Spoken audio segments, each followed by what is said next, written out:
righty then, we will go ahead and call the City of Desert Hot Springs special meeting of the Planning Commission meeting to order.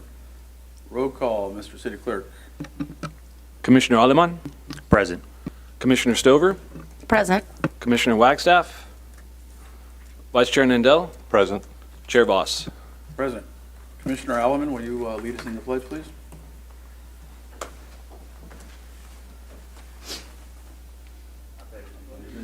To the flag of the United States of America and to the republic for which it stands, one nation, under God, indivisible, with liberty and justice for all. All right. Approval of the agenda. I'm assuming everyone's had an opportunity to take a look at this. If we could get a motion in a second to approve the agenda. Do we have a motion? Move we approve the agenda. And we I'll have- second it. All righty. Oh. Did it appear on your screen? Oh, sorry. All right. Do that. Okay. Spacing out.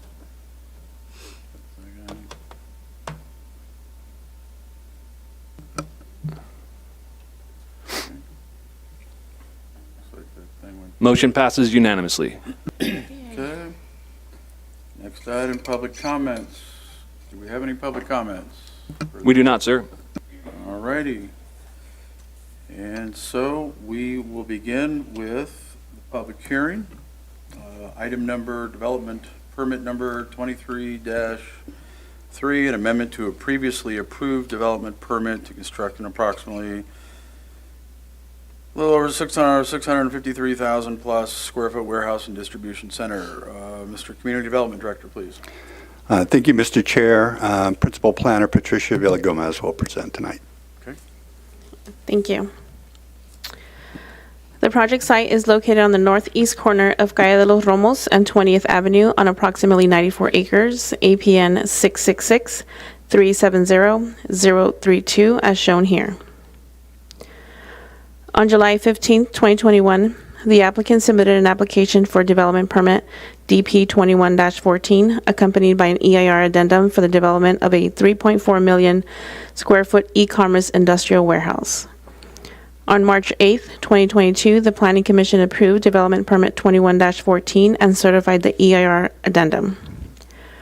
On May 30th, 2023, the applicant submitted an application for development permit amendment DP 23-3, which is before you this evening. The amendment submitted for the previously approved industrial building proposes to change the size and operation of the business, but still remains an industrial use. The use is consistent with both the general plan land use designation of industrial and the zoning designation of light industrial, as shown here. The amendment proposes the following changes. 1, to reconfigure the building layout and design. 2, to decrease the number of stories and square footage of the building. 3, to redesign the egress and circulation patterns. And 4, to modify the design, layout, and number of parking stalls. Here is a table indicating the changes as mentioned previously, with a 21.8% decrease in full-time employees, changing from 1,874 to now having 1,464. The business is proposing to have a 24-hour, 365-day-a-year operation with employees working in 2 shifts in a 24-hour time period while staggering start and end times to alleviate peak traffic demands. Shown here is the previously approved site plan for the project approved under DP 21-14. Shown here is a proposed site plan as submitted under DP 23-3 for consideration and approval. Here are the proposed elevations showing the decrease from 5 stories to 1 story with a mezzanine at a total height of 45 feet for a concrete tilt-up building type with various finishes including tempered glass and various accent colors. Here is a table representing the light industrial zone development standards. The proposed project is consistent with all the required development standards as shown here. The proposed project is required to provide a total of 940 stalls and has exceeded this requirement by providing 1,001 stalls for vehicle parking. In addition to the required parking, the project will provide parking stalls for electric vehicles, motorcycles, bicycles, semi-trucks, and docks for truck loading and unloading, for a total of 2,089 parking stalls. Proposed changes to the access driveways resulted in traffic circulation being modified.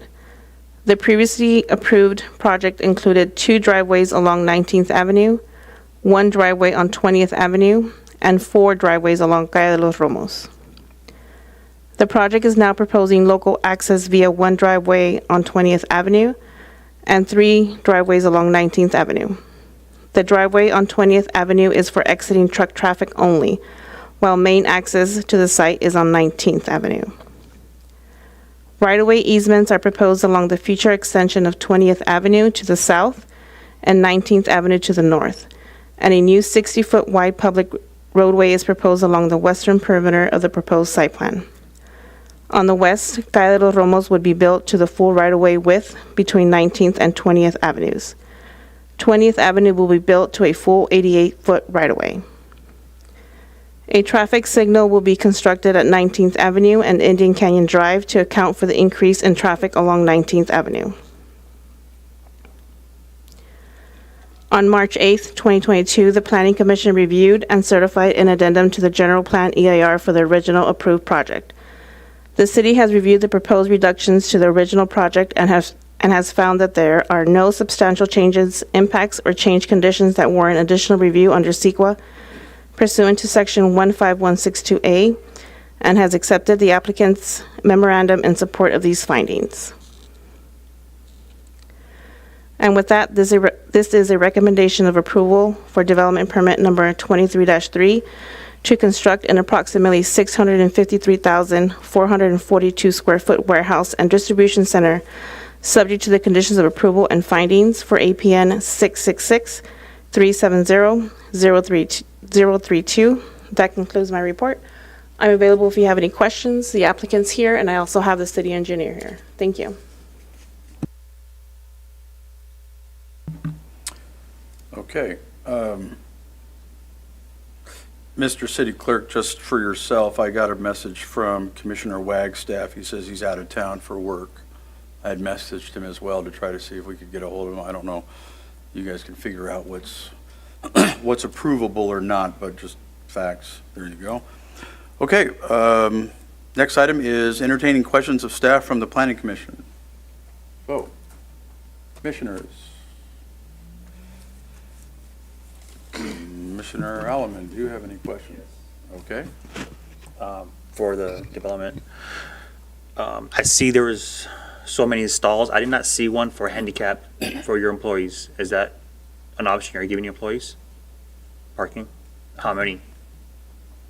Yes, they are required to have ADA. Let me look up, see how many they are providing.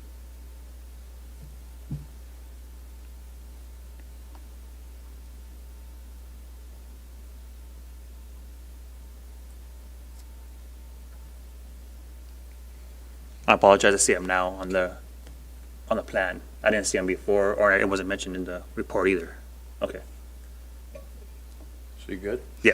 Okay. You have any others? All right. I have questions. Okay.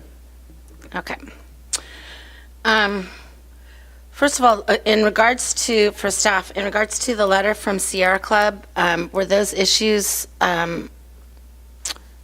taken care of in the plans? I mean, I was unable to read the bulk of the plans because of technical difficulties, and I didn't notice that these were addressed in the plans either, the Sierra Club's letter. I'd like the city attorney to address that. So as far as I know, I don't know whether or not there's been any kind of communication between the Sierra Club and the applicant with respect to the conditions of approval. I read the settlement agreement. The settlement agreement that was entered into in 2022 describes the project as a 3.5, I'm going to use round numbers, but as a 3.5 million square foot facility.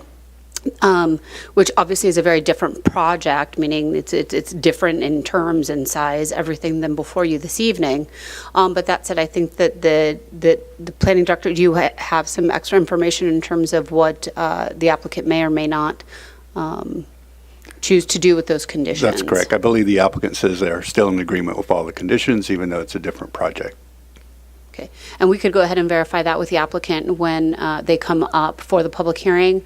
But how I read the letter, it does read a little bit differently than what's obviously before the Planning Commission this evening. It's a different project. I mean, it's a 3.5 million square foot project versus a 600,000 square foot project. That said, when the applicant comes up during the public hearing, we could definitely ask him to incorporate the applicable conditions, because I believe also some conditions that were in that settlement agreement may not have been applicable to a project of 600,000 square feet versus the 3.5 million square feet. That makes sense? Yeah. Yes, I just want to make sure that we're addressing the Sierra Club's needs in this document and that we're on point on that.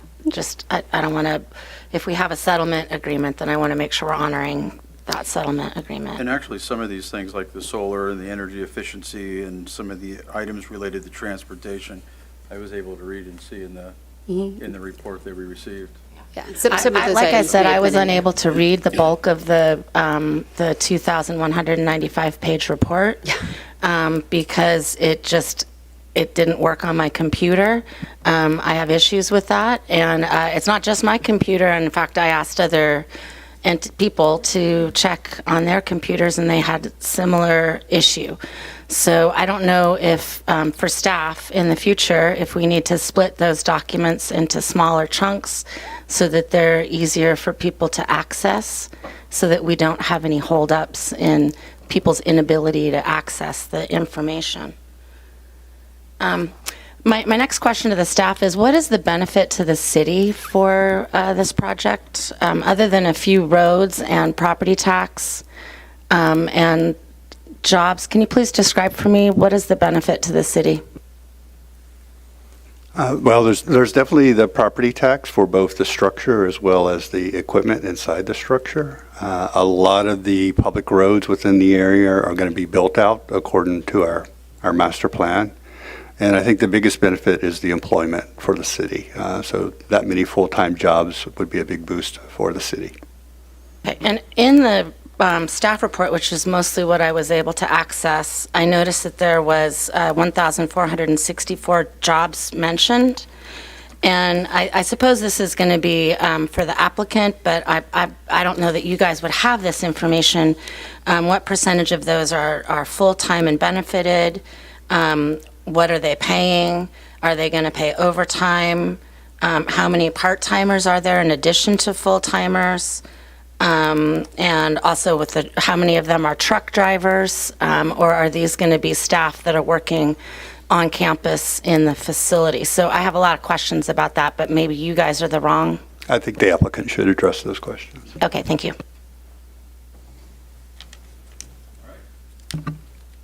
I have comments, but I'll use it during commissioner comments, not necessarily questions. So we will go ahead and we will open the public hearing. Take testimony from the applicants. Come on up.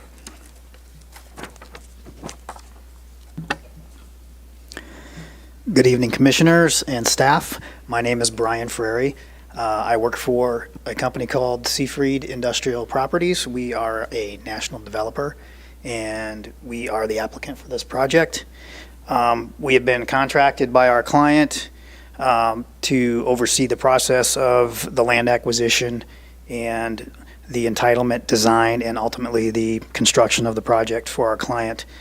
We are excited to be in the community of Desert Hot Springs, and I would like to just take a minute to thank the staff for their communication and responsiveness. They've been outstanding to work with, and we really appreciate all your hard work, and we're grateful for the opportunity to present this project for your consideration. In addition to myself, I've brought several members of our design team as well as two representatives from our client, and we would like to open it up to questions, and hopefully we can get everything addressed for you. Great, appreciate it. This is your time right here. So go ahead and, do you have any other people you want to bring up or have them come up and talk, or? I think the one thing I'll address, the question regarding the Sierra Club, city attorney is correct. All items that will be applicable to this project will be complied with. We did reach out to Sierra Club prior to this hearing a week or so ago and made note of that. There are obviously some items that were in that settlement agreement that are no longer applicable. Can you tell me which items are no longer applicable?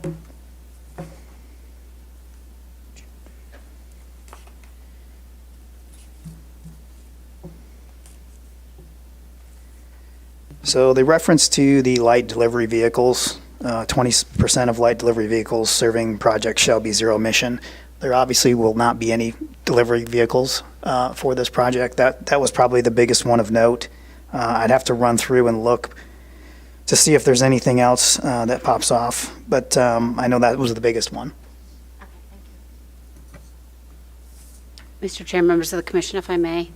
I do have the agreement up here, and it would be a little bit painstaking, but it should be kind of important to go through these just to make sure that everybody's exactly on the same page.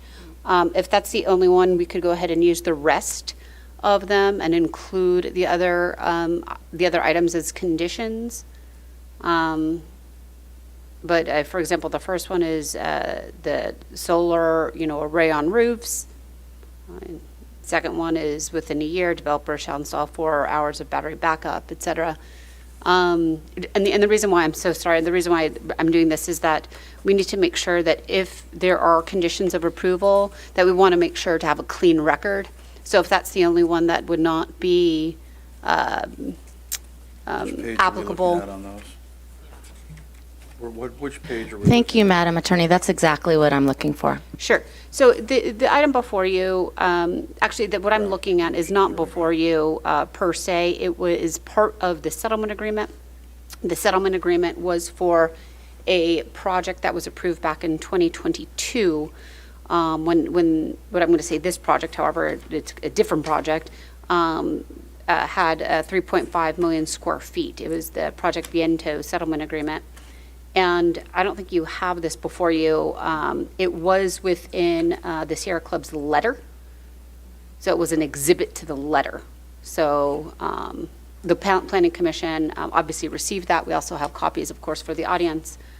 It just came in today. It came in today. It's literally one page. I'm happy to go through it just because it's important. Are you talking about Can you this just go one? through the list? Well, wait, let's hold on. No, is that the, Is this the March 8th thing? correct? Okay, and there's about 10 or 12 pages of conditions there. So what I'm talking about is merely the settlement agreement, because that's what the Sierra Club was talking about. So Okay. the settlement agreement only has one page of conditions of approval. Okay. and we I don't would have- ask for clarity's sake that we just go ahead and Okay, list I those. could, if, Mr. Chair, if you would like, it I'm wouldn't just take trying me to all figure out that long where to go where through that's them. at. I'm just trying to figure out where that's at. It was located in the Abigail Smith's letter. Okay, As Today? appendix, thing I got today at 4 o'clock. yeah, That as is appendix correct. So I A. haven't even looked at it. So Okay. can Would you like me somebody to tell read it me into the what record? page that's on? It would be appendix A, right after the letter and the previous conditions Okay. of the settlement agreement. And there is one last one that goes beyond on the next page, Jennifer. On it. There's one more. Is it the blue one? Okay. All right. Perfect. Thank you. I didn't have the Now page we're- number. I got it. All right, there we go. So now we're Mr. all on Chair, the you same see it? Okay. page. Thank you. I doubt, sir, do you have this? I have it on my phone. Do you? I have appendix Or A. would you- If you need a hard copy, can you get here, take a card? I just want to make sure that you have exactly what we got, so we're all communicating together. Okay. Go for it.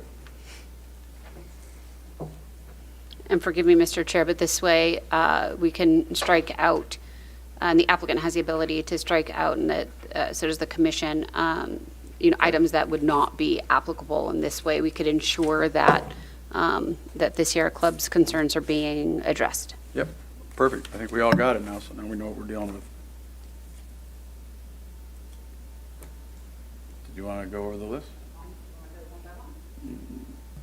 Apparently so. All right, let's do it. First one, We got him within here, we're all here, let's do it. within 1 year of the first issuance, I'm not going to read the entire thing, but do you see the number one? It says, within 1 year of the first issuance of certificate of occupancy, developer shall install minimally sized solar photovoltaic array on all roof areas of the project that are not encumbered by necessary appurtenances.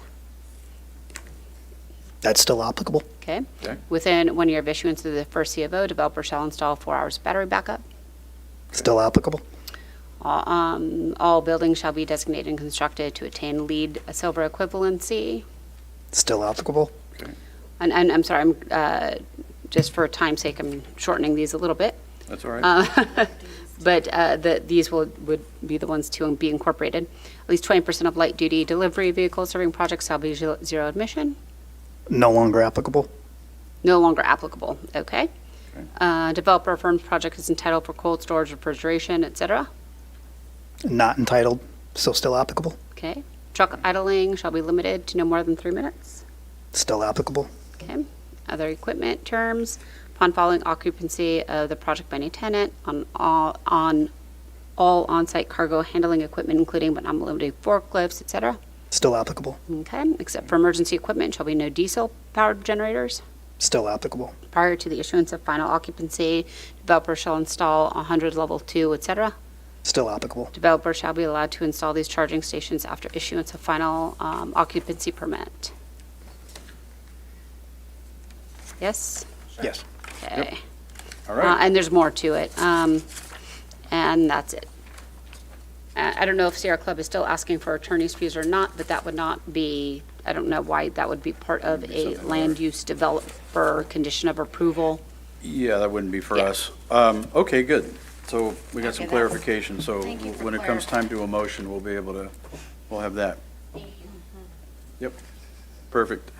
And thank you for your patience on Yeah, no problem. kind of getting through that. All right, if there's nothing else, do you have anybody else that was going to come up and talk about it, or have something to say, or? Vince, you guys want to talk? This is your kind of time, so if you want to, I know some of you have different topics that you were involved in. Chair Voss, thank you for the opportunity to speak. I just wanted to help address some of the questions. Let me introduce myself first. I'm Tim Howe. I'm on Amazon's Economic Development Policy team, covering Southern California and Arizona. What does that mean? That means I get to talk about Amazon's economic impact, jobs anywhere in any communities where we are growing a business. So happy to be here and talk about a little bit about our jobs and the economic impact that we typically see for a facility of this type. First question was related to the number of employees, and I believe this staff report describes about approximately 1,463 as a head count. I will tell you that that's the number. We like to be conservative, and I'll explain what that means. We have peak seasons, and that's typically it follows normal retail, shopping behavior. So as we approach the holiday seasons, we'll typically ramp up for what we call peak, and during those times, our head count can exceed, can increase by some degree beyond the 1463. So you will see that. In terms of wages and benefits, love this question. So right now, what we see in the region is a starting wage of approximately $18 per hour. That does not include our full suite of benefits from day one. So our associates receive full benefits from day one, including full medical, dental, 401k with a match from the employer. So every dollar you put in, Amazon chips in another 50 cents on each dollar. In addition to that, really excited to talk about our workforce upskilling and job career development opportunities. So in addition to wages, in addition to benefits, it's really the opportunities to either grow within or outside of Amazon. We have over 40 different career upskilling opportunities that are available to all of our associates after 90 days on the job. So if you're looking to pursue an AA degree, if you're looking to pursue a bachelor's degree, a BA or a BS, it could be looking for certifications. We partner with local colleges and universities to be able to provide that. And what the benefit is our main one is called Career Choice. We will prepay full tuition, books, fees, up to the federal limit cap, which I believe is about $5,250 per year, with no limit for our employees to seek higher education. In addition to that, I think everybody's always very interested to prognosticate about what the future of work is, whether that is working with robotics and what we call mechatronics. We have apprenticeship programs for that as well. So there's quite a few. Frankly, folks come into our facilities and maybe they actually want to be a software engineer and work on that side of the Amazon business. That's certainly a program that's available as well. Another question posed by the commission was about the split between full-time and part-time. That's not like a concrete number, but what we see at these types of facilities is that the vast majority of the roles are full-time jobs. Way more than 50%, probably 2/3 is even a conservative number. If it's probably higher than that, but that's not a number that's defined for these facilities and can be fluid. Okay.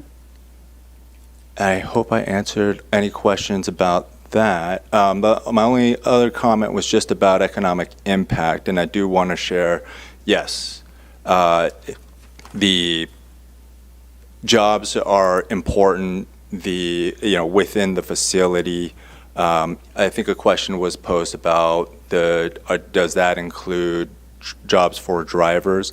It can, but we typically don't include that in the number that's here. Quite a few of the line haul drivers, they are third parties, so not necessarily folks what we use the term under the roof, which would be the 1,463 that you see here.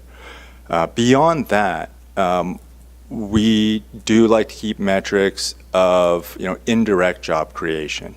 And what we see in communities where we have operations is you see a number that can approach the number of direct jobs that we create within our facilities. So in this example, with 1,463, there will be several hundred indirect jobs created just through the process of getting this facility built and, more importantly, operated over the long term. If I could just clarify, I just want to be super clear.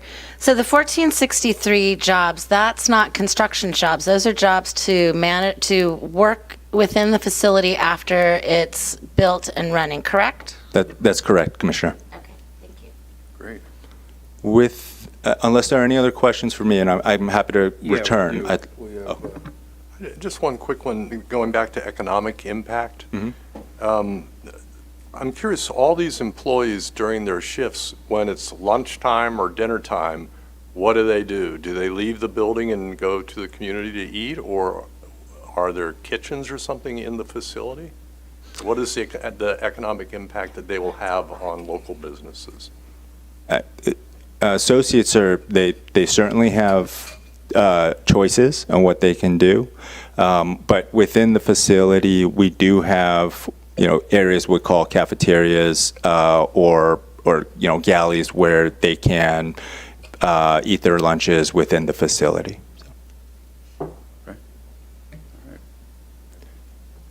There They're very nice. I've had lunch in many a facility. The reason I ask is because there aren't a lot of restaurants around there in that area, and I'm hoping that this will increase, the numbers of restaurants and things, and, more than 1,000 people have to eat. So, You just want to open up Jim's Steakhouse across the street from the Harley dealer, don't you? Ideally, 3 times a day, I agree. Was there anybody else on your team that wanted to, or had Yes. something to come up? I'd like to introduce my colleague, Vincent. Great.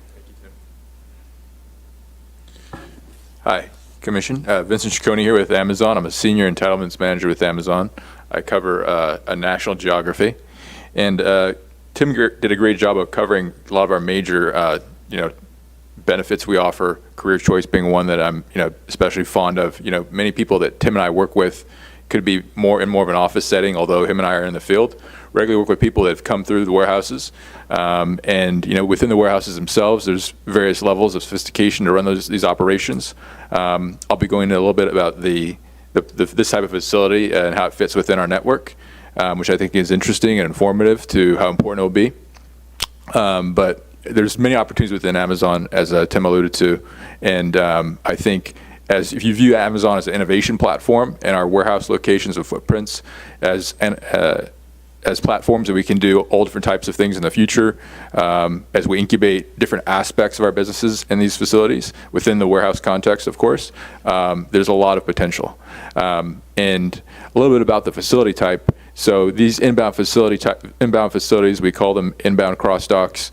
We have a larger concentration here in the Inland Empire than we do anywhere in the United States. So there's approximately 31 of these facilities, and there's greater than 20% of them just in the Inland Empire. So you can imagine that has a lot to do with the port of LA Long Beach and the inflow of goods coming in and the multiplier that creates, as Tim alluded to, for other facilities, other jobs with these facilities coming in, with these goods coming in.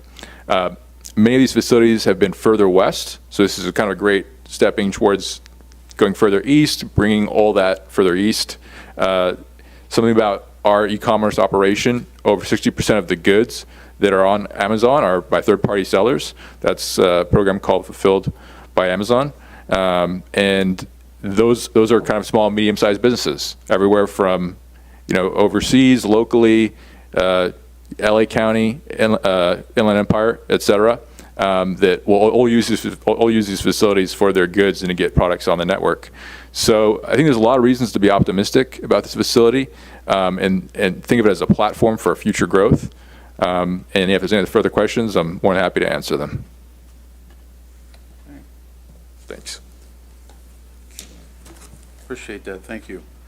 Mr. City Clerk, did we have any public comments regarding favor, opposed, neutral position, any of the kind? We do not, sir. All right. So we have an opportunity for applicant to rebuttal, but there's nothing to rebut. So then we will go ahead and close the public hearing.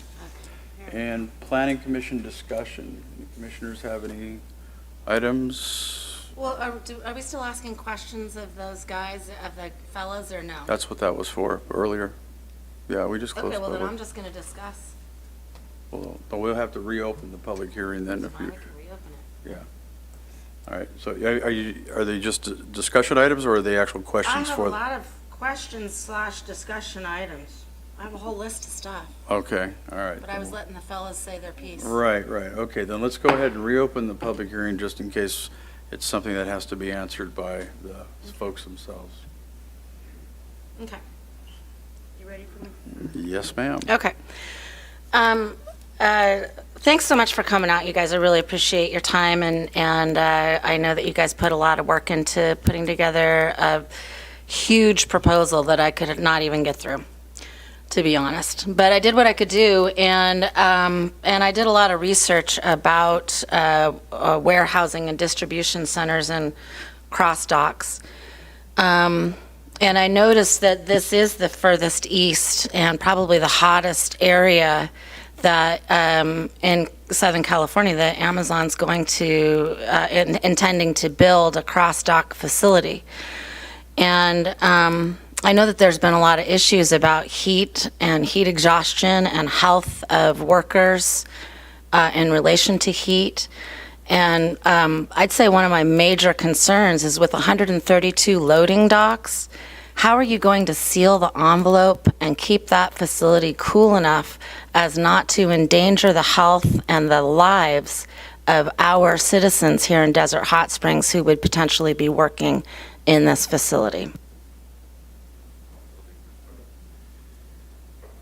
Well, yeah, so as part of my background, I've worked in industrial development for over 10 years, and our facilities are Class A like many others, just like any other applicant that'd be developing a warehouse. The membranes on the dock doors are made to stand up for energy efficiency. We're incentivized as a user to really care about energy efficiency for not only our green initiatives that are public, but also just obviously the bottom line if you want to be a little ruthless with that perspective. The more important thing to us in Amazon is safety. And if you go into any warehouse, you will see boards of safety protocols, regular cadences around safety, and the safety of workers, the ability for workers to raise any issue and actually write on a board, I see something I don't like, I'm calling it out. The company very much encourages kind of managing up in that respect and seeing risks. So I would say that culture would hopefully deal with these issues, in addition to obviously following California building code on the energy savings and air conditioning. But I don't think the evidence bears out that Amazon has taken the greatest care with its workers' health and safety.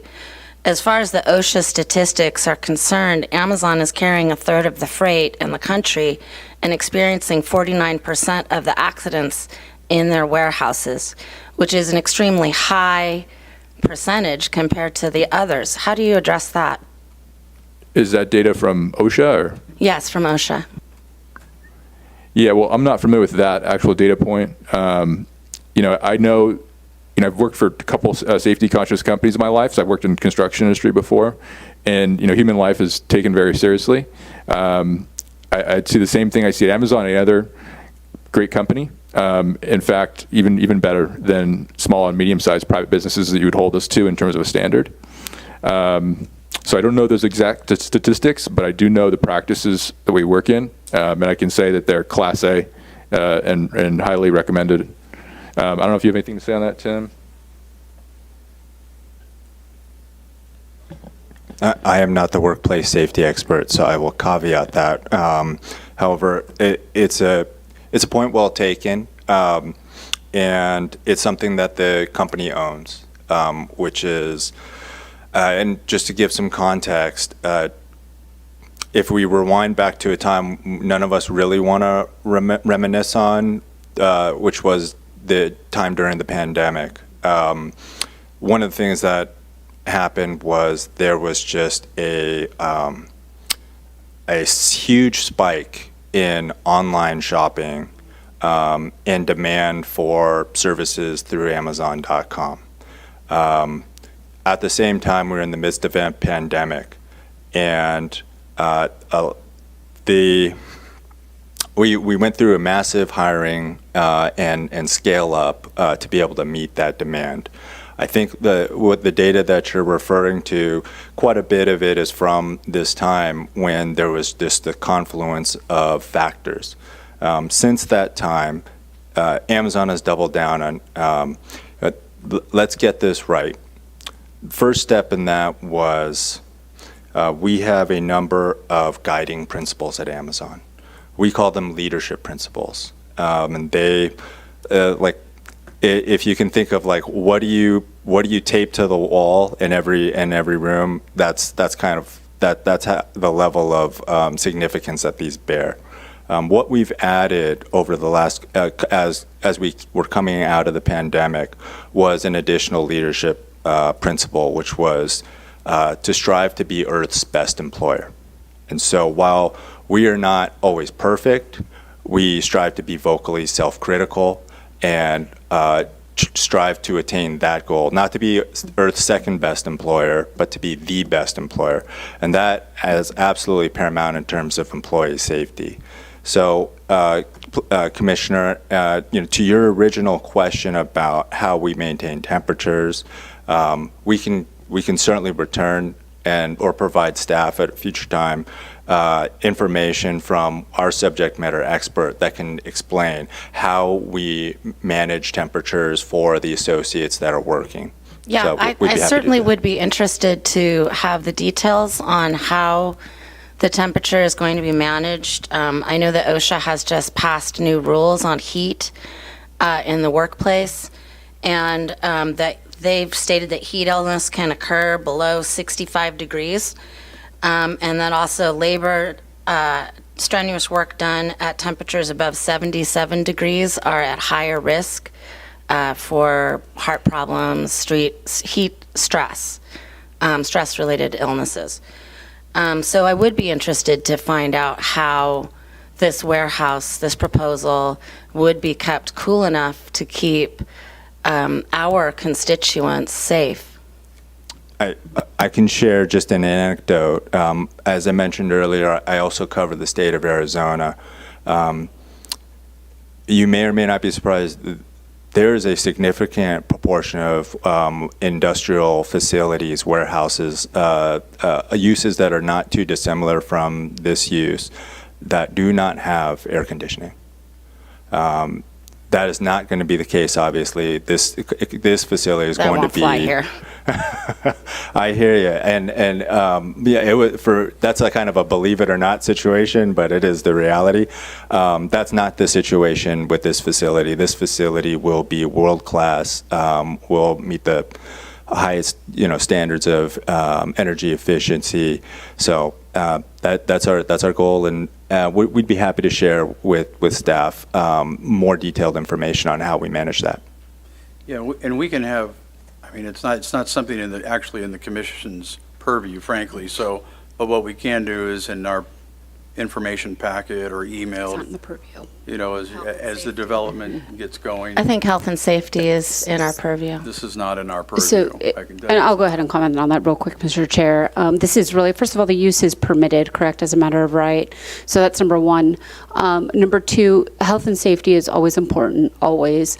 But that said, the Planning Commission's purview is really something that of land use. How much parking, what's the traffic like, what's the circulation like, how many trees, the landscaping, et cetera. OSHA standards, obviously the corporation will need to deal with OSHA standards, on its own, just like if a restaurant were to come in, that line of questioning, again, would be for, OSHA or anything like that. We're really trying to focus on the Planning Commission's purview really is that of land use, zoning. Again, health is very important. I'm huge, The other obviously, thing- but the other thing it's to not keep in within the mind, too, purview. is the International Building Code, which the state adopts, and then the city adopts the California Building Code series, in addition to energy efficiency and a bunch of other different codes that they adopt, include all these various things based on the size, the capacity, and the number of people that are involved. So again, that's a building thing when they go for the permit stuff, which I'm more than happy and appreciate any kind of, hey, here's an update on what they're doing. That's kind of exciting, but Well, I just want to say, we haven't done a project like this with 132 truck bays around three sides in one of the windiest, hottest areas that you could possibly imagine. I would like to see verification that this building is actually going to be suited to this spot according to the heat and the wind. Also the roofs on a lot of these buildings have failed at E3 storm, which is only 5 miles an hour more than our 130 mile an hour roof requirement. And we have a lot of winds here. We've had recent tornadoes in Los Angeles. So I'm not convinced that the safety of this building in regards to the roof and the air conditioning are enough. And that's fine. I mean, you're able to have that opinion of what you agree or disagree with, but I know as fact that the California Building Code addresses what it does. It addresses it based on location and what have you there. In the desert, what is our wind calcs requirements? 130. 130? Okay. 130, and I would also add that, our biggest danger here is earthquakes and Right. seismic, and so the California Building Code Right, so that addresses very those strenuously issues. addresses that. And then in addition, California is one of the few states that actually regulates air conditioning in the workplace, or actually the workplace is regulated, but in residential and the like, and has increased that in industrial products as well. So it's already done in that part. And I think that's- you could tell that to the workers in San Bernardino who are right now on strike because they're overheating in a very similar situation to this. Okay, I mean, that's something that they bring up with the company and they bring up with the city if there's an issue. But we don't make decisions based on an incident of somewhere else. That's not how you make land use decisions. I don't want to be responsible for anybody's death. And let's remember too, that this project has already been approved. And it came back to This us. project. Well, yeah, let's call it what it is. This project was approved at a much larger size, and they came back. That and was they a different scaled it- project. They scaled it back down. So it's still an industrial project that's been vetted by a planning commissioner before. It's been vetted by city staff and a much more monstrous size and everything that's there. It's coming back to us in a smaller scale of things. Technically, it's a new project, but realistically, it's just an amendment to that Right. because of the size that it is. So it's Well, not a new I was not project. here for the last project, and I'm not here to be a rubber stamp. And so I'm concerned with looking at the actual data to verify that these issues are addressed. Okay, And and- as it was with the agenda packet, it was impossible to get through it and actually get to any of these things, and I don't know that they were actually even included.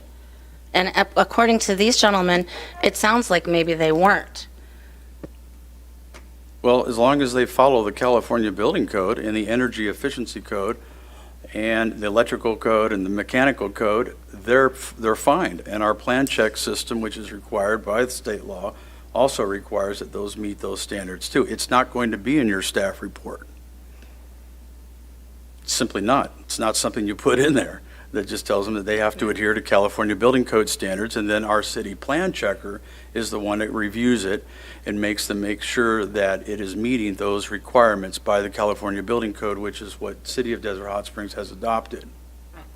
All of that is understood, but I'm still allowed to have questions Absolutely. about this. Absolutely. So, thank you very much. And I'm not done. All right. You ready? Yes, we are. Okay. I want to talk about air quality. I reached out to the South Coast Air Quality Management District to find out if they had presented a letter according to the air quality changes for the 4,000-plus trips per day at Indian Canyon and 20th. And they told me that no letter was asked for on this project. So I have concern about air quality also at this site, being that there's going to be an increase of traffic of 4,000 vehicles per day at Indian and 20th.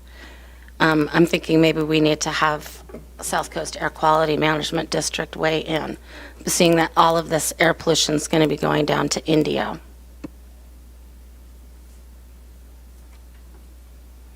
Nobody wants to say anything about that? Okay.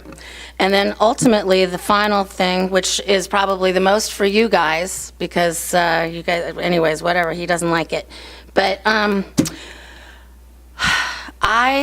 not opposed to the project. I don't want you guys to think that. I'm here to make sure that the projects that we do in Desert Hot Springs are of the highest quality and the safest that they can be, because these are my neighbors who are going to be working at a facility like this. And if it's not you guys, it'll be someone else. So I want to make sure that the standard is set high. I don't want the lowest common denominator any longer in Desert Hot Springs. And this project is not lowest common denominator. I have to say I was impressed with the plantings that you guys presented in the parking lots. I think it looks like a very nice project in many ways. Although, I would like to see it flipped on its ear and have the front door be at 20th, the frontage road at 20th, because that's what faces out to the freeway.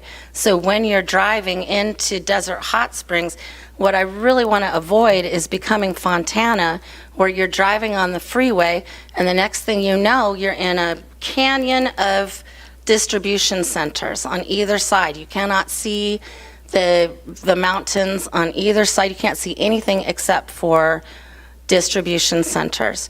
One of the beautiful things about our community is our views, our beautiful natural environment.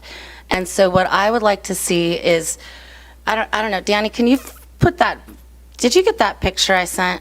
Can you put that up there just to show these guys what, I did a little, now don't laugh at my thing, but I kind of cut and pasted your guys' plans and redid it with 20th having 2 driveways and the egress for the trucks and the parking lot facing, so that all of those beautiful trees and the setback from the freeway will also be much further to allow for a view of the mountains behind. The other way, it looks, when I'm down there on 20th and on the freeway, and I'm looking at a building that is, I don't know what the setback is because these plans don't say the distances, but it's not far, and that building would be standing up 45 feet on top of another 20 feet of berm or something, so it's going to be about a 75-foot wall, basically, that you're looking at from the 10 freeway.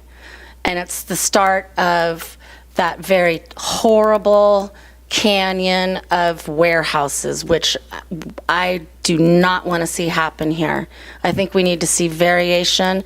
Also, there are commercial buildings that are planned, commercial businesses that are planned to go in on 20th. I'd like to see that be the front of the building, the front face, so that when people are driving into Desert Hot Springs, they see a lot of beautiful desert willows, they see a lot of beautiful Palo Verde trees, all your beautiful plantings, and the building is set back from the freeway. What do you guys think about that? Thank you, Commissioner. I'm Joe Schultz, Kimley Horn and Associates, and I did the traffic engineering for this project. This was, what you're just mentioning right now is actually one of several site plan alternatives that we evaluated. And I totally understand where you're coming from with the view from the 10 freeway there.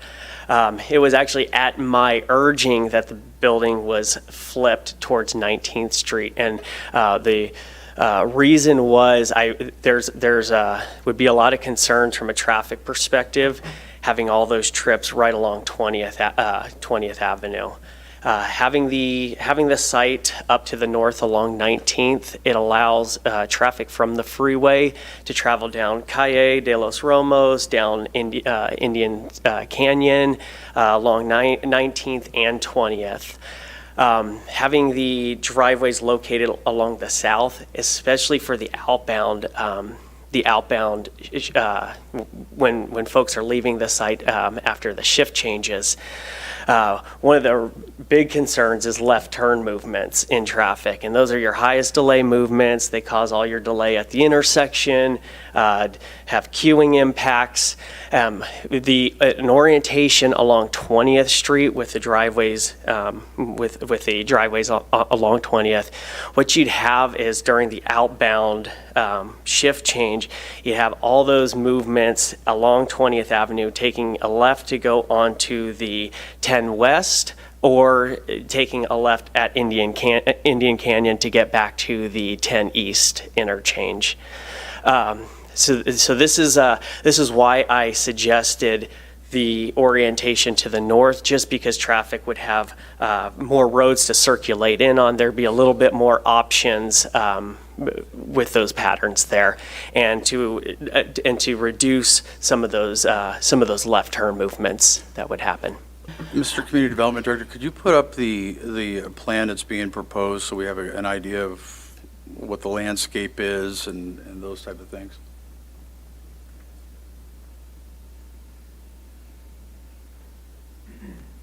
Okay. That's not the landscape, but I don't think I would get that more regional. It's Caledoco, so that's. So this is a proposed site plan. I didn't include the, No, I see. You want Yeah, the- that one you had is fine. So what we're looking at here, so 20th is the one that parallels the freeway. Okay, so we have a whole bunch of stormwater retention basin that's landscaped area is what buffers the project from this freeway, correct? That is correct. Okay. So and we have then- a wall of landscape along 20th, and then we got the retention basin, which also has shrubs and weeds, and then we have another line of landscaping along with the screening wall. And then the screening wall there, okay. Do you have any idea what the distance is on there, just off the top of your head, rough? And it's okay if you don't. If not, that's okay, for the sake of time. And if I recall correctly, It's about 400 feet from Okay. 20th. okay, so that's a good amount. And if I recall correctly, down here at Cala de la Rosa Ramos and 20th was also that berm landscaped area as kind of an entry point. Is that the one where that was going to be? With the sunray? Right. Correct. Okay, so that's going to, as from some degree or an angle, that's going to block a substantial amount of that. I think it will. Correct. Okay. And so we got quite a bit of space there. I mean, I understand what you're saying, and I'm not buying it because the truth is, looking at those, no offense, guys, but the warehouses are not terribly attractive. You know, I mean, it's just a big white wall, and truck bays, and so. I feel as you're entering Desert Hot Springs, as you're driving from Los Angeles and coming out to the desert, if I look to the left and I just see a big wall of warehouses everywhere, I'm not going to get off and go to Desert Hot Springs. I'm going to take a right and go the other way down to Palm Springs. But if I look and I see like a nice landscaped area and like go, oh, what's this? It might actually make it interesting. You might be, what is that? You know? So I feel pretty firmly that the orientation is incorrect for the gateway to our city. Okay, but the area there has a substantial amount of buffer space versus the 19th. Yes? Can I respond a little bit to that? In terms of the aesthetics for that and traffic impacts, I believe that the traffic impacts would be more of a adverse impact for the site in terms of putting it that way, as he mentioned. So I think that the traffic should take priority over the aesthetics in that sense. But aren't the employees being staggered by a half an hour for each of their shifts? I mean, I remember reading somewhere in the traffic report that the employees were not going to be causing traffic because their start and end times were staggered by a half an hour per shift. Is that not correct? Yes, they are being staggered, 30 minutes between shifts. They are staggered, but they're still relatively high. And that's the reason they stagger them, just to have that peak hour extend over a longer period of time rather than an hour. It extends that to about 2 hours. But the traffic still, it's still substantially high during those peaks. Okay. And so, you know, what we have coming possibly next door is a mixed-use potential. We might have a project coming there that might involve more of this type of development. And then if you go further down, at some point, 20th is going to get blasted out and to go all the way to Palm. And roughly about 30% of that area, right, was it 30, 35%, is zoned for industrial. The rest of it is all zoned for either conservation or commercial. So what you're seeing in the city of Paris is my example that I'll use, isn't going to be here because zoning doesn't allow that already. Doesn't mean we can't in the landscape. However, you're going to find people getting off the freeway at Indian, and they're going to drive down, 20th to get to the quite robust commercial center we're going to have once the wastewater plant gets built and all that happens, hopefully. And then they're going to drive down to Palm and do those kinds of things. Do we want all that truck traffic on there where we're pushing it out? But I think that, I mean, if you're looking maybe for some additional landscape in that buffered area, I could see that as a possibility. Is that, I mean, I understand the aesthetic. I'm not proposing any change of truck Okay. traffic whatsoever. The traffic that I would be proposing to change would be the employee personal vehicle cars traffic, and moving that to the southern edge of the property facing, kind of switching that whole rectangle in the middle and bloop, flipping it 180 and putting that driveway out to, but I'd ask the gentleman, and I'm sorry, I don't know your name. Joe Schultz. Thank you, Mr. Schultz. I would ask the gentleman if there is a way to orient it in the way that I'm proposing and move that driveway for the employees out onto Calle Los Romos, maybe shoot it out sideways, and then they could have a choice of 20th or 19th Street and alleviate that traffic issue and maintain the aesthetic of our town. Excuse me. I won't be able to answer that question. There's another civil engineer on this project that is doing the site layout. So I'm coordinating a lot of the access components. And I believe with the type of building and the operations they're proposing, that was the reason the Calle de los Romos, we no longer are taking access off there because they have on the industrial, they basically have the truck docks and on the side there. On the side there, I see that, okay. Was there anything else that you had for them? And we can just leave this up just for being able to see it, but was there anything else you had? Thank you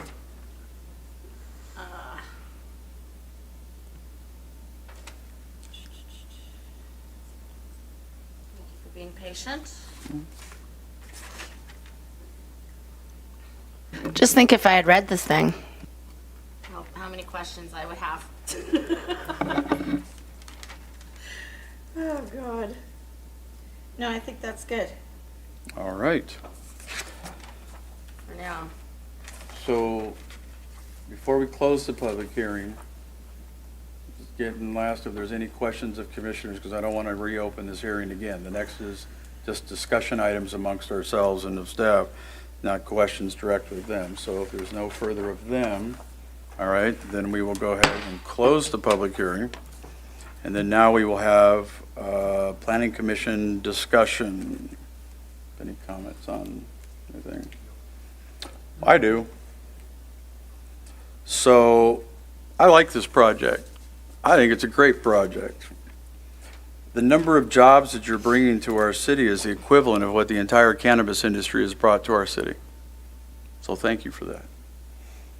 We did do these development standards and made these changes back when I was on the commission before, where we, disallowed chain link fence. We now require decorative block wall. We require additional landscape. We require bigger and broader retention basin areas and wrought iron fencing. So a lot of this stuff that the standards for industrial, and I'll use the example that I remember saying is, I want the industrial district of Desert Hot Springs to be like Rancho Mirage. I want to be able to come here 20 years later, and I want it to look just as nice as what's expected there. And when you look at our industrial buildings that have been built today, we don't have chain link fences, we've got the wrought iron, we got the landscape, we got these things, we have the decorative outdoor, the design of the shapes of the buildings and what have you that they did. Some of them did little, I realize that some of them you can't do certain exterior things, but still they were able to do that. So these things were implemented back in the Patricia help me, it says 16, 17? 2014 is when it all started. Yeah, and we began that process with that. They're going to buy local. People are going to buy local. The multiplier effect is incredibly amazing that this project has. As an economic development guy myself, I really love this kind of stuff because I can just see employee here, moving here, renting here, buying gas, going here, long lines in places, and all that indirect creation of not only jobs but purchase power that's going to be happening that we haven't even began to see. And then especially as some of the other developments get into that. So, we really need to look at what are 1,400 employees going to be bringing and buying, including in that area. What will Amazon be buying locally from the local Staples, from the local Home Depot, from the local Ace Hardware, and our local places, and these type of things. They'll be doing a lot of that too. In the employee parking lot, 220 trees are being planted in there. A lot of these don't even offer trees. They offered that. They have the solar on the roof, the various parking requirements for the different, I'm not sure that 16 is enough for motorcycles because a lot of people ride out here. But, if that may be enough. I see the screening and stuff that's out there. I always encourage a little more landscape, nothing that I would require on the project, but I would encourage that. You've heard our words on that. But what I really just like is the fact is that you're coming to our town and you didn't abandon the project. You said, we still want to be here. This is positioned for I get it, business models change. I totally get it. And so the fact that this is still going to be here is very beneficial, and it's something that's helpful for our town. There is going to be frontage road improvements, 20th Avenue improvements, 19th Avenue improvements, traffic lights on Indian, other additional traffic light addition. All that stuff becomes part of this thing, including the paving of that road, Caladay, whatever that name is. They're gonna be, building that road there and including some of, completing 19th Avenue as well, doing these things. These are all community improvements. They benefit them, absolutely, but they also benefit the community there that people are gonna see, and they're gonna be able to they're gonna be able to drive there, with that kind of thing. So I was excited about it. It was a big file. Staff did a fantastic job in the introductory and laying it out what the increases and decreases were and what was there and that whole thing. I didn't need to read certain reports on it because I know that had already been vetted, but I just needed to know all the updated stuff and everything that had been and what the proposal was. You did a very great job. I appreciate that. So I commend staff for the job that they did. I really welcome them to our town and hope that, that it's successful. If there's any other comments, if there's, or desire to make a motion or comments. I'd like to make a motion. Okay. If there's no other comments, though, I don't want to cut anyone off. If there's any other comments. Jim, did I cut you off? I'd like to motion to continue to a certain date, being our next meeting, which I think is August 8th. I'd like to give the applicant time to provide documentation to verify the air conditioning is going to be, and the docks are going to be, sufficient. And I'd also like to see the orientation be changed of the building so that the aesthetics are nicer coming in. And also, I'd like to be able to see plans that have measurements. I didn't see any plans in there that had any measurements of how big is this retention basin or any of that. It wasn't on there. So I'd like to move to continue to August 8th to allow the applicant more time to bring more information to the table. Okay, we have a motion. Do we have a second? All right. We do not have a second. So motion dies. Yes, sir.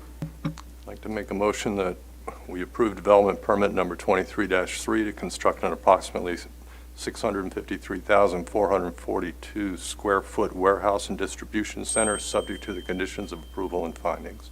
If you want to add Add these, also the conditions.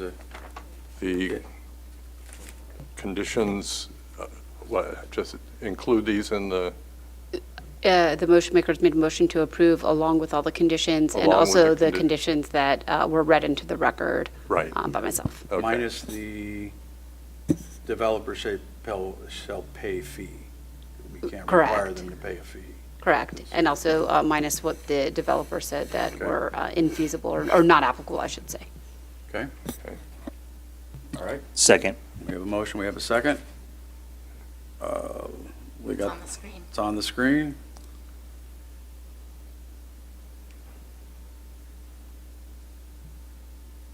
Second. All right, everybody vote. Motion passes with Commissioner Stover opposed. All right, congratulations. Thank you and welcome to Desert Hot Springs. And just the next item, Community Development Director Report. Oh. Yep, we have the one little item left. Thank you, Mr. Chairman. Very small report this evening. Just want to let you know that we did hold our second workshop on ADUs. It was also a good success. This was the Spanish version. We did have over 22 people attend the workshop, and I'm very thankful that so many of our staff are bilingual. So we had everybody from building and engineering, all be able to present in very fluent and eloquent Spanish, and it turned out really well. And then the other thing I would just mention is our next meeting is planned for August 8th. That's a regular meeting. Right now, for sure, we'll be bringing outdoor advertising displays and commercial districts. I think we're going to need a little bit more time to work on the residential just to make sure we're compliant with state law on that one. And that's my update. All righty. Then the meeting's adjourned. Thank you, everybody.